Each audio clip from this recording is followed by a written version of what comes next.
कि डंस मूवी क्यों नहीं रिलीज हुई, डंस मूवी के यूट्यूब प्रीमियम में आखिर लेट क्यों हुआ डंस मूवी में इतना अब लेट। चलिए इन सारी चीजों पर बात करेंगे। तो इससे पहले आप चैनल पर नए हैं तो चैनल को लाइक करें, सब्सक्राइब करें। आप देख रहे हैं प्रेम राज चैनल। तो आइए बात करते हैं। तो नमस्कार दोस्तों, बता दें कि डंस मूवी आज रिलीज होने वाली थी।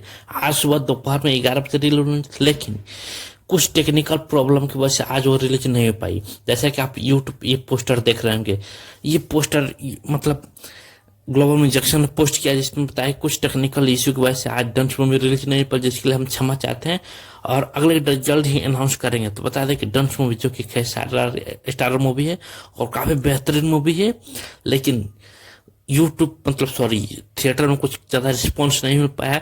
अकॉर्डिंग टू मी आज नहीं रिलीज होने का कारण ये हो सकता है क्योंकि अभी चल रहे आईपीएल, और आईपीएल में सारे लोग बिजी हैं, मतलब जितने यूथ हैं सारा क्रिकेट तो इतना प्रेमी है कि सब क्रिकेट पर टुके हुए हैं। और उसमें आप यूट्यूब पर रिलीज कर दोगे, अच्छा रिस्पॉन्स नहीं मिलेगा तो और खेसारी लाल यादव की बदनामी होगी। वैसे ही जैसे कि अभी थिएटर में गया था, कुछ ज्यादा रिस्पॉन्स किया नहीं तो कितनी बदनामी हुई थी, कितना ट्रोल किया गया था खेसारी लाल यादव को। सेम वही पोजीशन यूट्यूब पर करने वाला है। तो मुझे काफी इस बात से खुशी हुई कि इस मूवी को यूट्यूब पर भी रिलीज नहीं किया जाएगा। मैं यही ग्लोबल म्यूजिक से अनुरोध करूंगा कि इस मूवी को आईपीएल के बाद रिलीज करें, ताकि ऑडियंस का जो मतलब पूरा पूरा ध्यान इस पे आए। लेकिन आपको क्या लग रहा है कमेंट करके बताइएगा। चैनल पर नया है तो चैनल को लाइक करें, तो सब्सक्राइब करें। आप देख रहे थे प्रेम चैनल। आज के लिए इतना ही। थैंक यू, धन्यवाद।